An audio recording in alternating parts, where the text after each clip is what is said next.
very literally, it means like the womb, or in context, it means that Shastra, Vedic literatures, are like the origin, the womb, where it all begins, where it all began, and where it all begins. The whole culture of Bali is very intensively focused on the Vedic literatures. Oh yeah, very. You drive, when you come out of the airport, there's the sort of the feed road which goes into the actual airport compound. Then you come out, and I think it's a roundabout. Where you meet the main road, and on that, I think, roundabout is a huge statue like that, and all Vedic. It's all completely Vedic. Yeah. And you go through Indonesia, you go parts of Java, it's the same.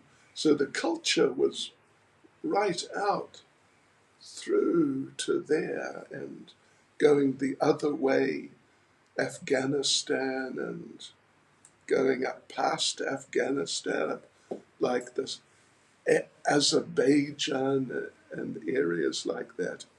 There are, not so pronounced at all, but there are things from the Vedic literature.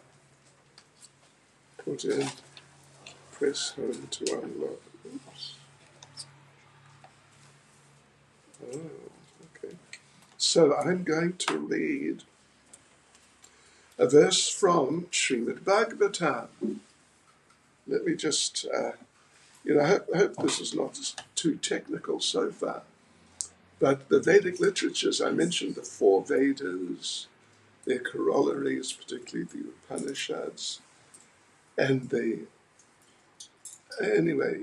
a whole bit. And then the Puranas. Puranas are also historical, but the difference is like Ramayana, it's the story, like in Srimad Bhagavatam, there's probably about 30 different historical subjects or stories, but briefly presented, and each one addressing some particular point.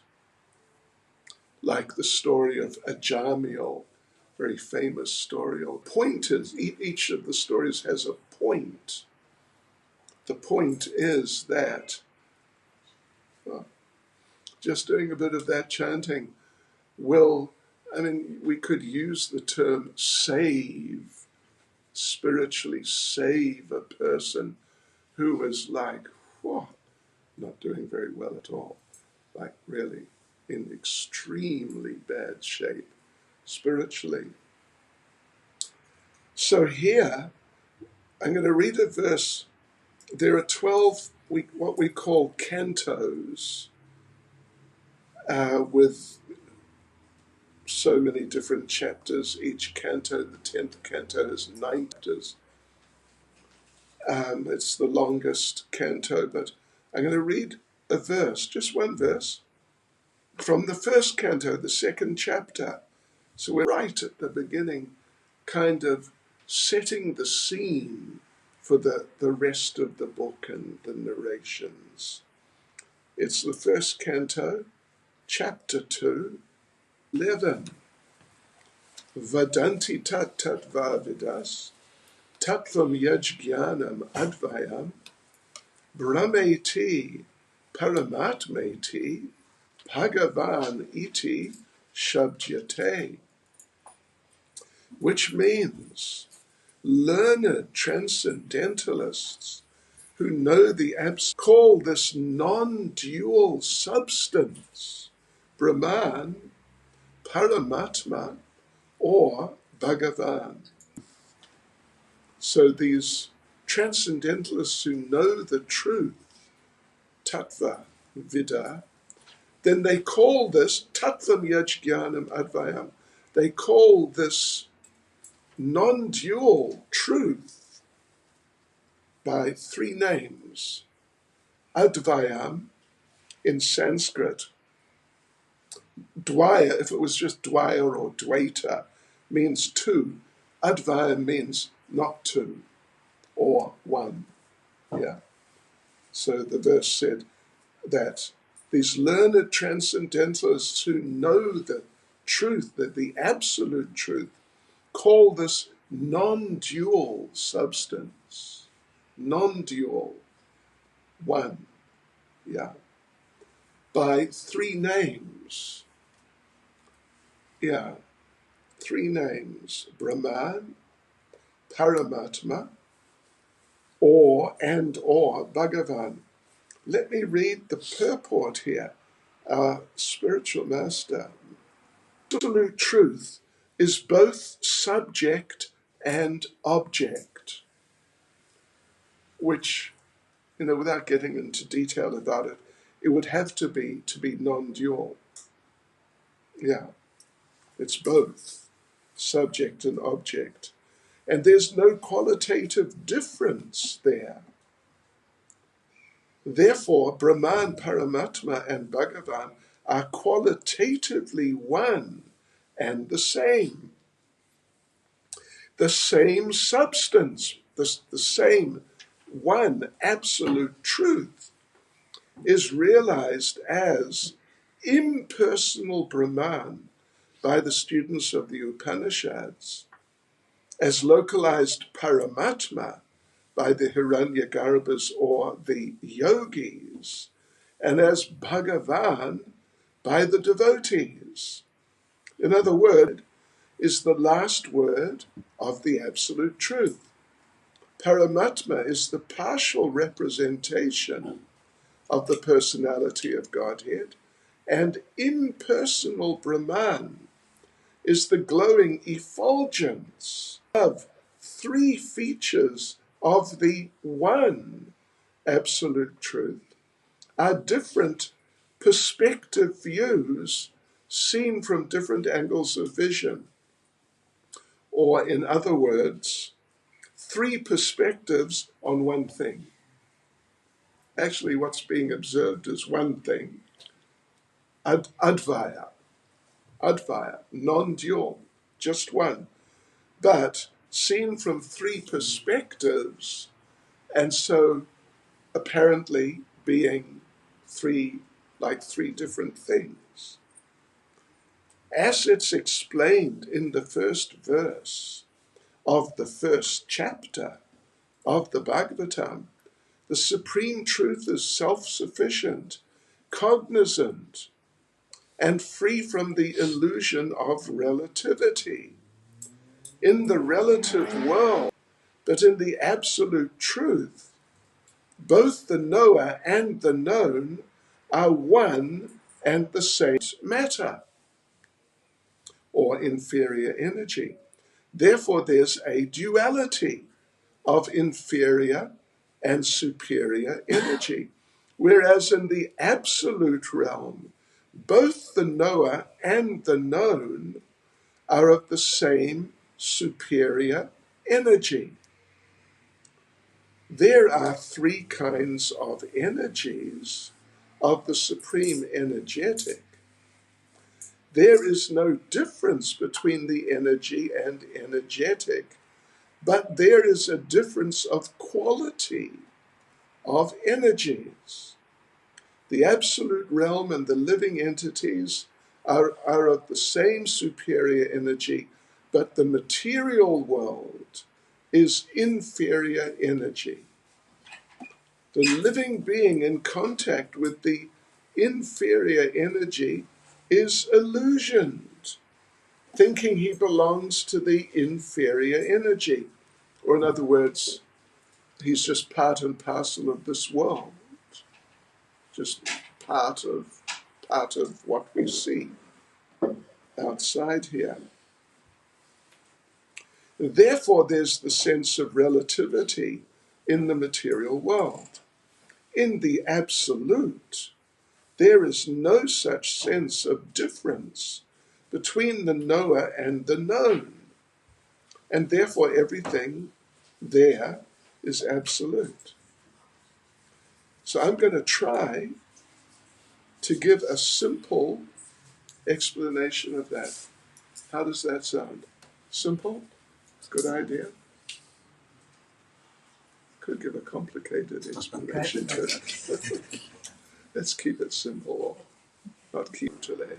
Shrimati Bhakti Vedanta Swaminiti Nadani Namaste Saraswati Deve Gauravani Pacharne Nirvishesha Shunyavadi Pachyate Shatarne Sri Krishna Chaitanya Prabhu Nityananda Sri Advaita Gadadha Shivas Adi Gaura Bhakta Vrinda Hare Krishna, Krishna Krishna, Hare Hare, Hare Rama, Rama Rama, Hare Hare. Vanchakalpaturabhyascha kripa sindhubhya evacha. Patitanam pavanebhyo vaishnavebhyo namo namaha. Vaishnava is basically spiritual energy, just energy, like here we have light is energy. You know, sometimes people who are maybe more Christian, but they're also got a bit of a sort of new age sort of, kind of sense to them. They say that God is light. I think we've all heard that before. God is light. I've heard God is love. God is energy, but God is light. So here, this impersonal Brahman, it's not a person. It's just energy, spiritual energy. And it is spiritual energy which is all pervading. Yeah. And which is part of the divine, or we could use the term God, but we could also just say part of the divine. But that particular part, the energy, the spiritual energy of the divinity, and all pervasive, even pervasive right now.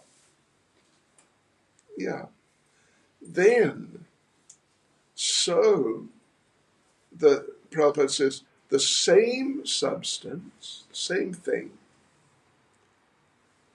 is reached as localized Paramatma by the Hiranyagarbhas or the yogis.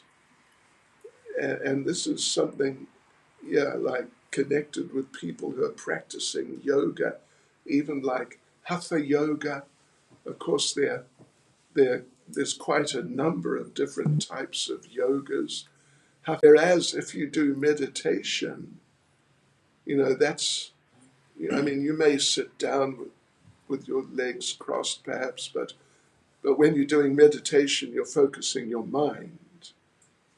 And strictly speaking, in the Vedic tradition, that's called Supreme Atma, means soul. Yeah, we are Atma, but we are not Param Atma, we're just Atma, we're souls. But now this is the Supreme Soul, Super Soul, who is described here as localized, that the divinity or God is, for example, is in our hearts, was in our hearts, but not just within our hearts. He, if we say he, is actually in every atom, including within the heart.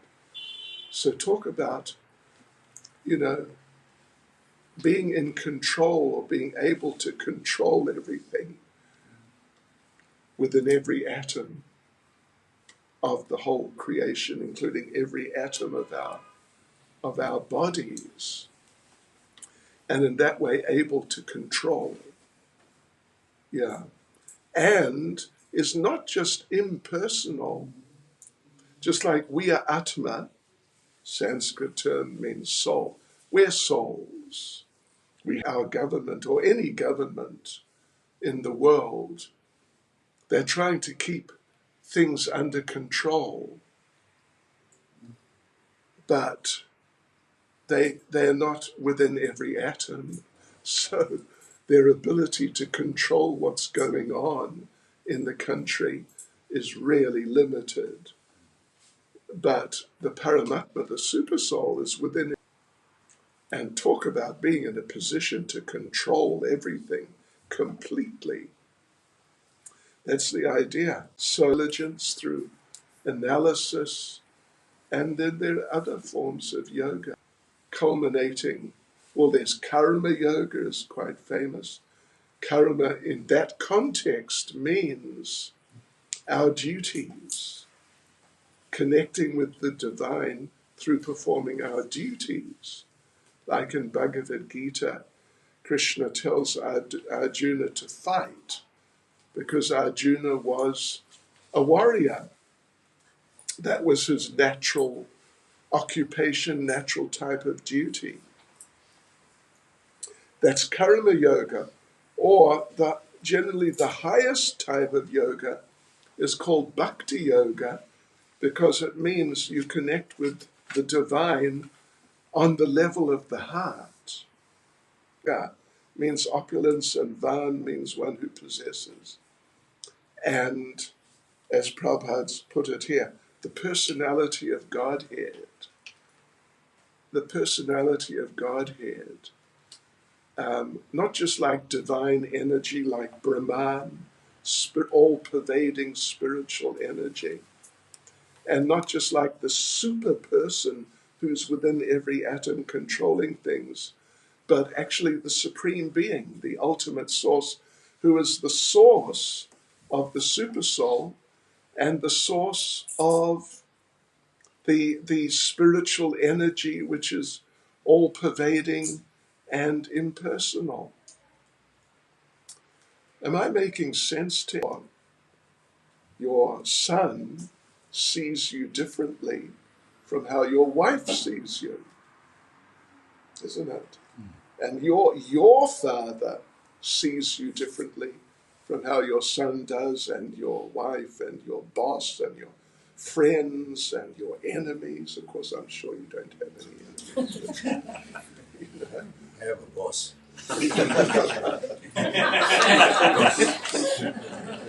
Oh, okay. I thought you were hinting about boss and enemy, but not like that. Okay. I got it. Yeah, right. So different people with different states of consciousness are seeing one thing differently. Yeah. I mean, it's a pretty simple concept when you think about it. When we talk about a person, I mean, it's very obvious. Different people see one person, different people have different relations, differently by different types of people. Having said that, in the oneness, there is a type of variety. It's not just that they're seeing, just seeing it differently, but there are differences. It's one, but there are differences. One, because one is just spiritual energy. The other is like this multi-manifest person within every atom who's controlling things in the material world. And the other is like, you could say in a classic sense, God up there, the big man up there in the world. But they're all transcendental. They're three aspects have hearts, and they have a super soul. And an elephant, of course, is very big and has a big heart and has a super soul. The super soul within our hearts is said to be about the size, sort of 6 to 8 inches or something like that, within or in the vicinity of the heart. And of course, much smaller within the atoms.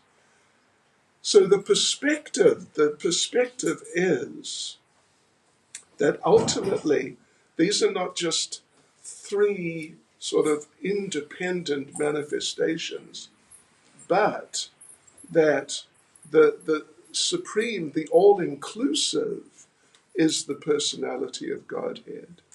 And then the super soul is expanded from the personality of Godhead. And Brahman is the effulgence of the personality of Godhead.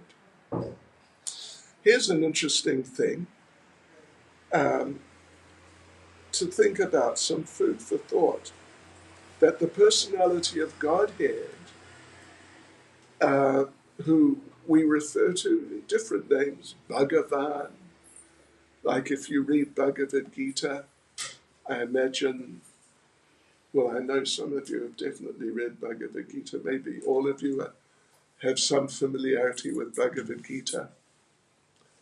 You would see there, it's a conversation between Krishna and Arjuna, back and forth. Krishna speaks, Arjuna speaks, then Krishna speaks again, Arjuna speaks again, just back and forth for 18 chapters, 700 verses. So whenever Krishna speaks, it never says that, well, in Sanskrit, Sri, which is like a term of respect, it doesn't say anywhere Sri Krishna Uvacha. Uvacha means speaks, but it says Sri Bhagavan Uvacha. Sri Bhagavan Uvacha. Because Bhagavan means he who possesses all opulences. In other words, he who possesses everything. So yeah, that's ultimately the perspective, is that Brahman is the effulgence of Bhagavan at the beginning.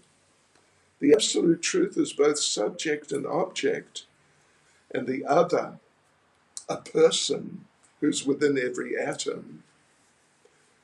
And then the other is the supreme person in the kingdom of God, not even here, but in another place, in another realm altogether. The oneness is particularly in quality.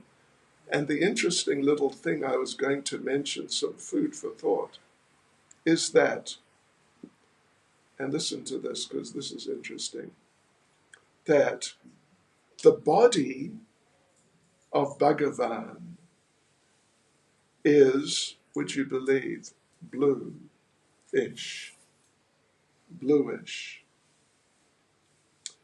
And therefore, his effulgence, the Brahman, is bluish. And that Brahman is all pervasive.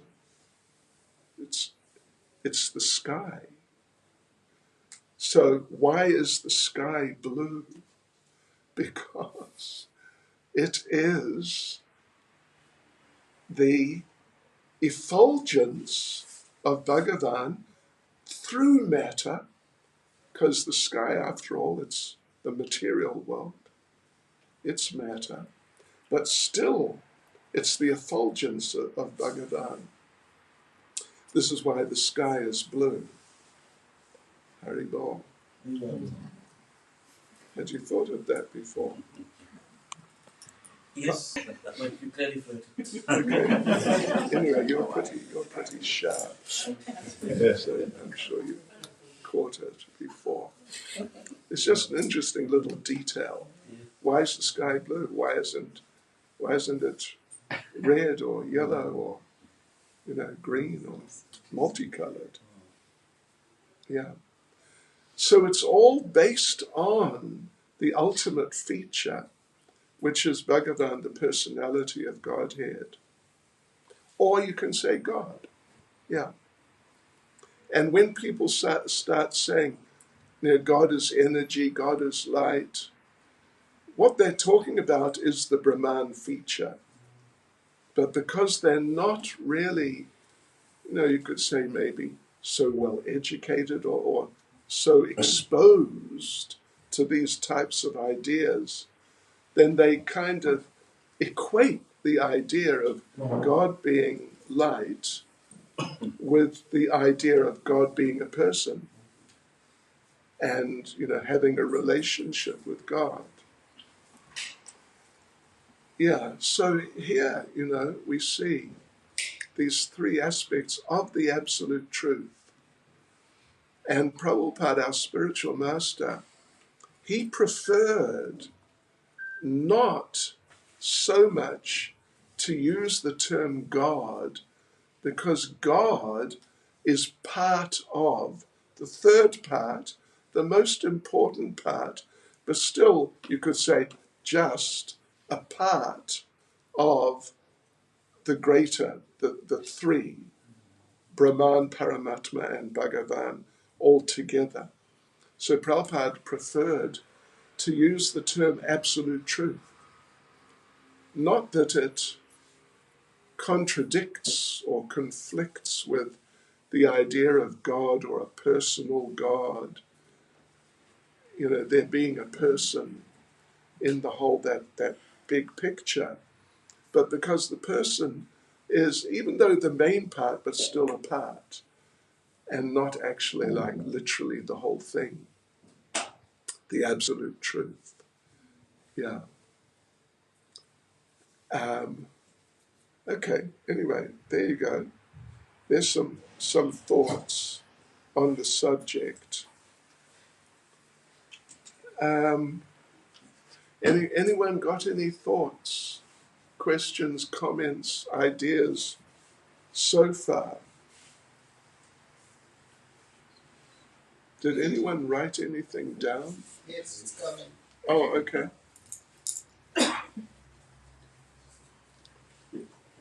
I haven't seen you for years.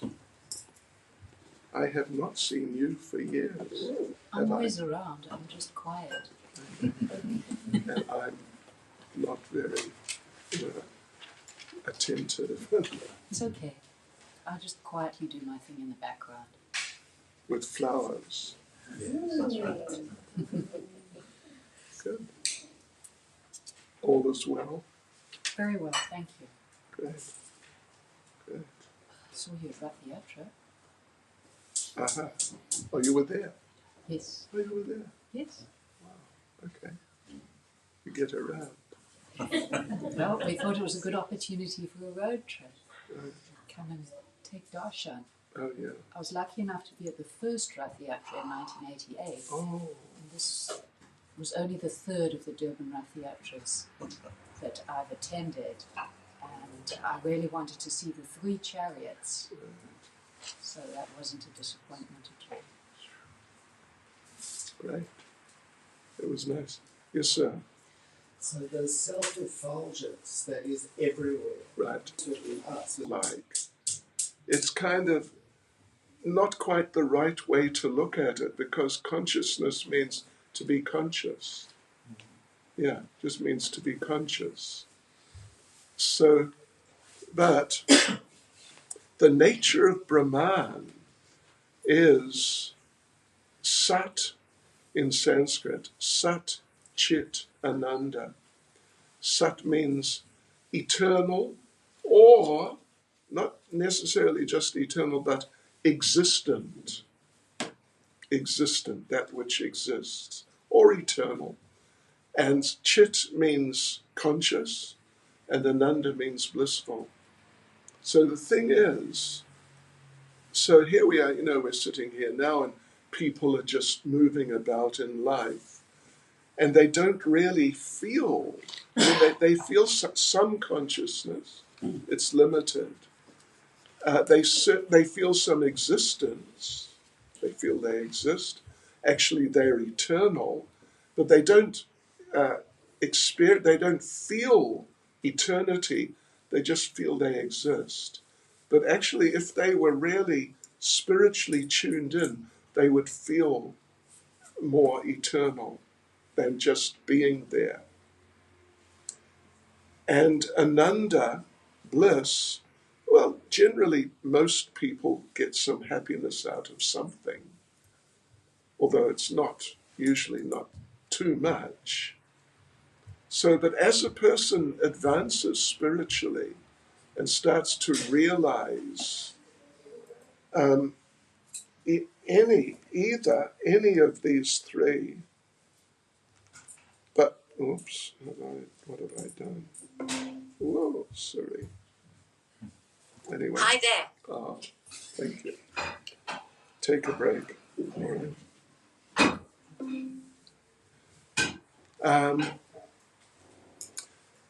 When a person who's focusing on the Brahman aspect as such, to the exclusion of the other aspects, they'll feel some Sat, Chit, and Ananda, but it'll be less, relatively, than, for example, someone who's doing some type of yoga. Bhagavan realized, or you could say God realized, will feel those things much more. Another way of looking at it is that Brahman is God minus his form and minus his personality, because it's just energy. It's not personal. Whereas Paramatma means, and to realize the supersoul means now you realize form, because within every atom, and you'll see, oh, look there's the supersoul. I'm not seeing your supersoul. Can't keep going and we'll get there. But the form is there because the supersoul has a personal form, and within every atom, and particularly within our hearts, kind of looking after us. So when supersoul realization means you realize God with his form and his existence, but without his bliss so much. Some bliss is there, but not so much, more than in Brahman realization. But when you realize the personality of Godhead, then you realize all the three completely, fully. In other words, Satchitananda. Satchitananda, full Satchitananda. And in terms of the chit, the consciousness, the awareness, when a person is has realized the personality of Godhead, their chit, their consciousness, their intellect, their intelligence will be such that, for example, they'll be able to remember all their lifetimes. Here we are, generally speaking, we can only remember this lifetime, and even there's so many things we don't remember from this lifetime. I mean, do any of us remember being born? I don't think so. Yesterday. Huh? Or even something, everything. Well, of course, yeah.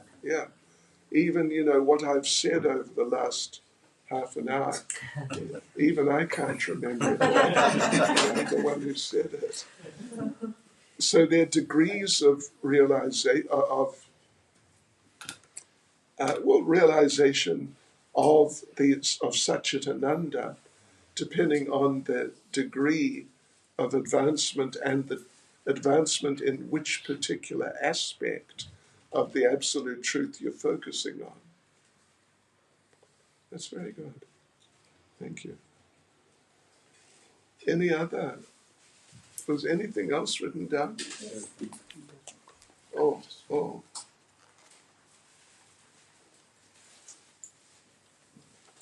Okay. Is there a Sanskrit word corresponding to dual truth? Not tattva, which is non-dual. No, you see, the thing is, tattva just means truth.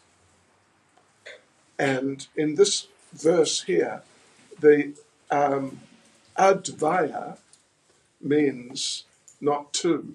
Dvaya meaning two, and advaya, being a prefix of, like a negative prefix, not two, but one. But like dvaya tattva or dvaita tattva would mean dual truth. Or, you could have a, if you get into Sanskrit, dasa tattva means 10 truths. Yeah. Ekadas, 11 truths. Because tattva just means truth. Okay, let's have a look. What is there? A couple more questions here.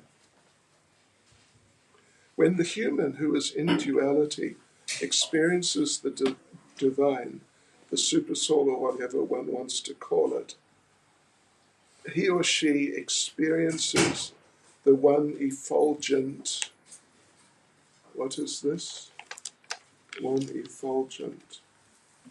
And can you help me, whoever? Can't remember what Or was it you? Oh. It looks like, divine, sorry, the one effulgent divine. We got it. When the dual person experiences the divine, they experience the one absolute truth, and this refreshes them. It's a comment. Oh yeah, it's a statement. Okay, not bad. Not bad. Yeah. The thing is, when people like in this world, there are these 3 categories of practitioners. There are many impersonalists. There are many impersonalists. People who feel that the absolute truth or God or the source, the divine, whatever, the ultimate, is not a person, but is, energy, light, or something along those lines. They feel that's it. That's like the last word, that there's nothing more to the absolute truth than that all-pervading spiritual energy. And then there's another group of people who are yogis. Well, the ones who are focusing, who are impersonalists, usually they're more like different types of spiritual philosophers. They really they deal in philosophy, whereas the yogis who may realize the super soul, they deal more, they deal in, well, it depends, in hatha yoga, physical exercises, to bring your physical nature in tune with the divine, or dhyana yoga, meditating, to bring your mind in tune, or jnana yoga, to bring your intelligence into sort of community with the divine, like that. So they're different people with different types of practices from each other. The impersonalists and the those who are focusing on the super soul, the yogis, and then those who are focusing on the personality of Godhead, Bhagavan, well, it's different again. Prabhupada, I've blown his machine up, I think.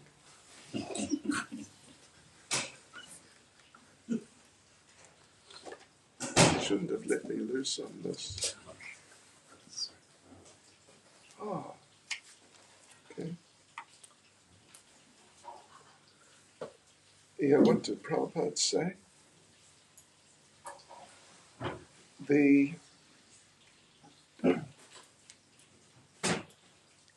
Okay, anyway, in favor of their particular realization, what they're into. But those who are perfect seers of the absolute truth know well that the above three features of the one absolute truth are different perspective views seen from different angles of vision. But still, having said that, the personality of Godhead is the source of the Paramatma, the Super Soul. And it's his, if we use, sort of concepts of we are persons. We are persons. Oh, yes. We're very much persons. And, we're often very complicated persons. So if we, as the causes, are persons, how could the absolute truth not apple seeds? What will you get? You'll only get apple tree. You will not get one orange tree or one mango tree. You won't get one because there is this relationship between cause and effect. There's if whatever you find must be in the cause. Yeah. And if it seems that there's something of Godhead, Krishna has two arms. I mean, he also has other forms which have more arms, but generally speaking, he has two arms. So if we understand the absolute truth, it will help us understand us. And if we understand us, it'll help us understand the absolute truth. Yeah, they're very intimately connected. Yes, so we are persons. The absolute truth must be a person or have personal characteristics. We have intellects, we have emotions, we have relationships. These things, life, basically you find the same things are there in their ways in terms of that particular species of life. And it's just, they're so common throughout the species that to feel that the source, the cause, or God doesn't have those things, it really doesn't make sense at all. Because these things are personality and emotions, relationships and form, all these things are just so universal amongst living beings. Even I just read something just recently, say earlier this year, a South African scientist, how sunflowers, if you have a whole field of sunflowers, as the sun, that this would appear to be like evidence that the sunflowers are conscious. And they're deliberately following the sun because the sun sort of feeds them. Yeah. How does that sound? That's a good one. Yeah, it's nice. Okay, everyone. Yes. Question. So you described very nicely in terms of the Vedic tradition, right? The three aspects. Now we know in practice there's a very varied practices has gone in terms of religion. There's people who worship nature, like Red Indians, some of the African traditions. There's Abrahamic religions, which is also quite varied. Would those practices necessarily fit within this paradigm of three, or could be an additional to this? Generally speaking, if you really examine them, you'll find they have a place within the three. Maybe a combination of two in some cases, or just, maybe just very partial of one of them. But generally speaking, they'll fit in one way or another. Yeah. Like in Australia, they have, they call them the Aboriginal people, which is sort of not a very nice title. Like the First Nations, they call them in Canada. It's better. But they worship the sun traditionally. And they believe, at least very traditionally, that when the sun sets, it dies. And it's reborn the next morning. It's a new sun. It's a new sun. It has taken birth. And they say, look, see, tomorrow, now the sun has died. Tomorrow, there'll be another sun. It's proof. They say this is proof of their theory. That they say that it's actually happening like that.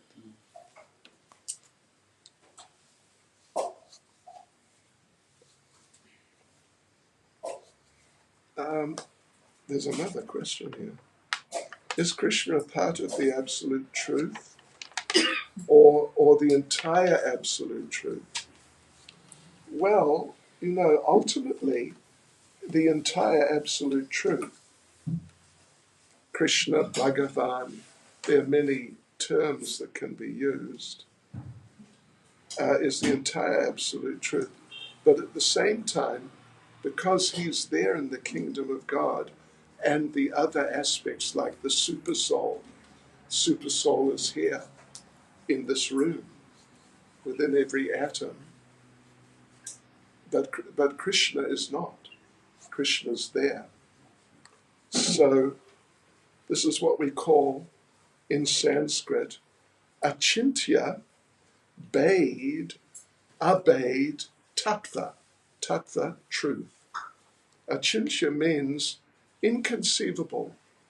In this context, not necessarily like just inconceivable, but in the sense that it may be a bit hard to grasp. You may have to really think about it.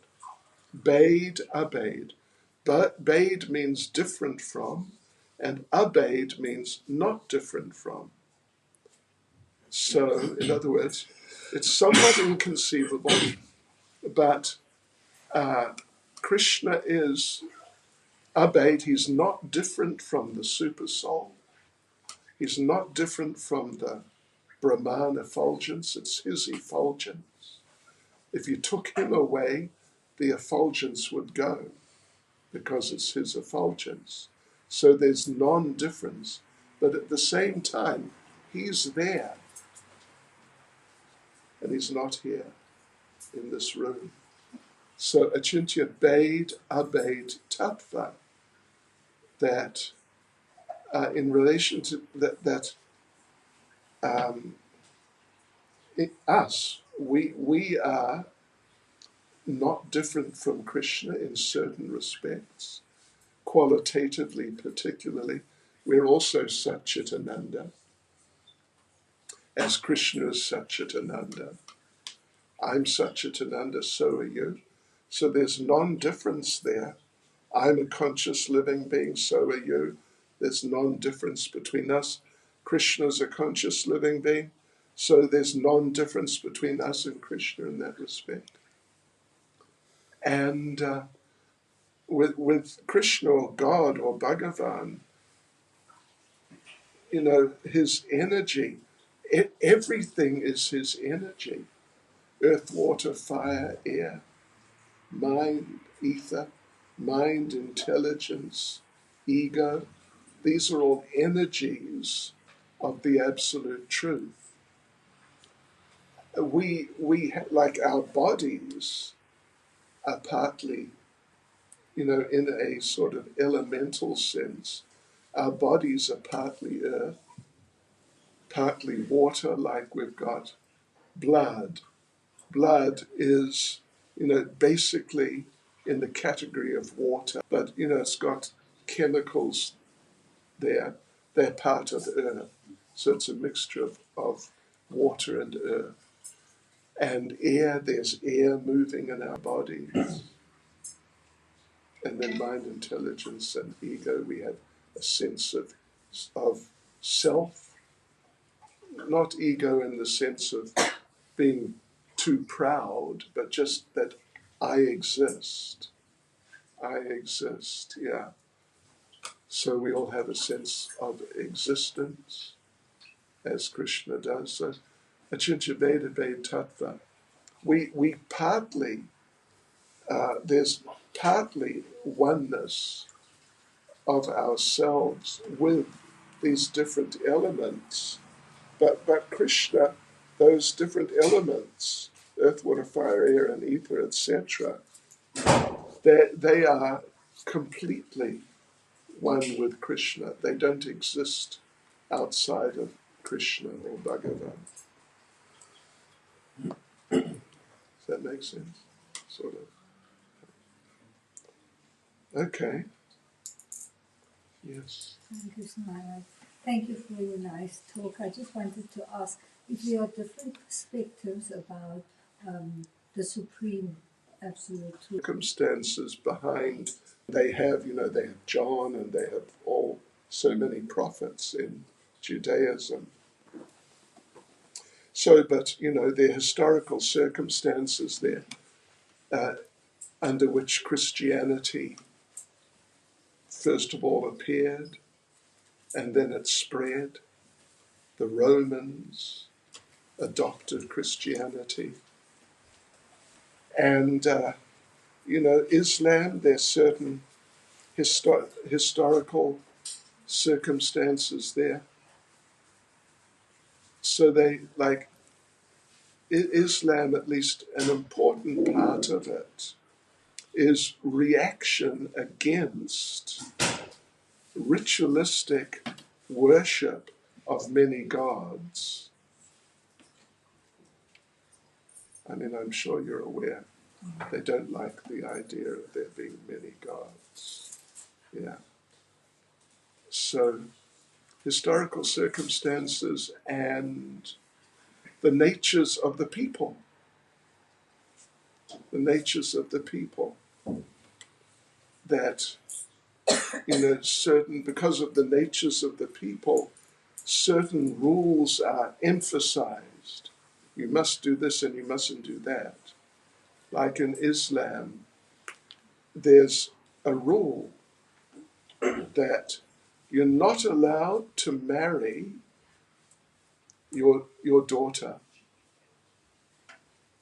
It's in the Quran. You can't marry your daughter, you can't marry your sister, you can't marry your mother. It's there.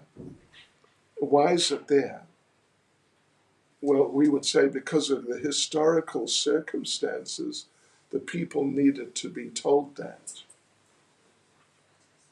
you can't marry your daughter. Oh, really? Wow, okay. No, seriously. But you don't find that. Certainly you don't find it in the Vedic tradition. Christianity, you don't find it. In Judaism, you don't find that sort of rule. So, yeah, a lot of the rules and just considerations in the particular traditions, like Buddhism, it's atheistic actually, but still, it's a collection of rules for living to improve yourself.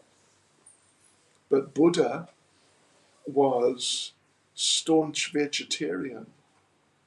Staunch vegetarian.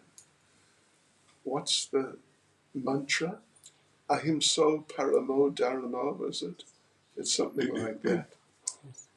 Ahimso or ahimsa? Ahimsa. Ahimsa paramo dharma. That non-violence is the supreme dharma or the supreme religion. Because at that time, the social situation was that people were not just like today. People generally are, like you could say, omnivorous. They eat more or less anything. But then people were more or less carnivorous. They were not really eating vegetables. Yeah. So, and Buddha appeared in that type of social environment, and he had to emphasize that. So, ahimsa paramo dharma, he said that non-violence means particularly against the animals, is the supreme religious principle. But it's really just like a circumstantial consideration. It's not like an absolute consideration. You get the idea? Like in Judaism, maybe I shouldn't even say it, but they regard it as being wrong to eat the flesh of an animal which has blood in it. So they drain the blood, and then it becomes kosher. Yeah, kosher.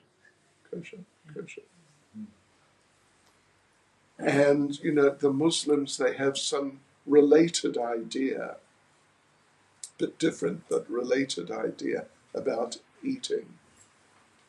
The Christians, it's just anything goes, basically, as far as eating is concerned.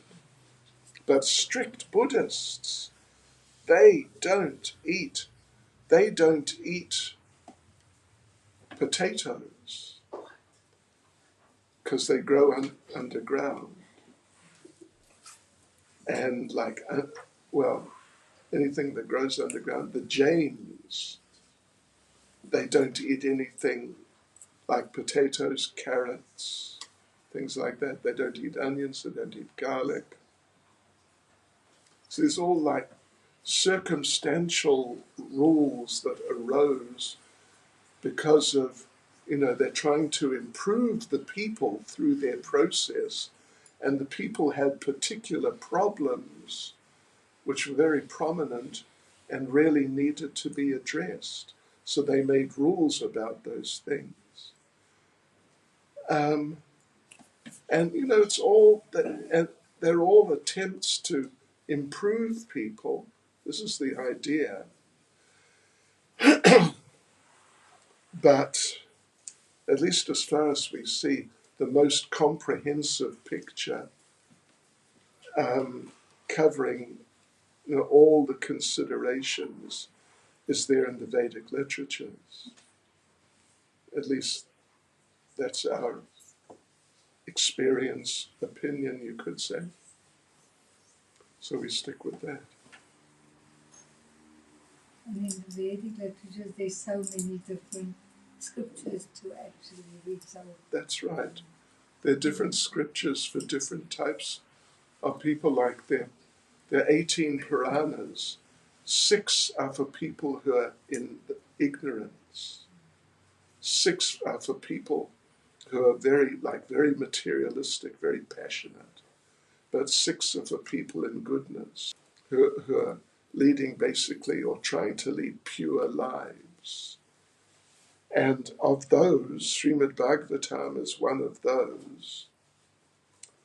And it is the highest of those Puranas that are in the mode of goodness. And so no meat eating is there. And to eat anything, you have to offer it to the Lord.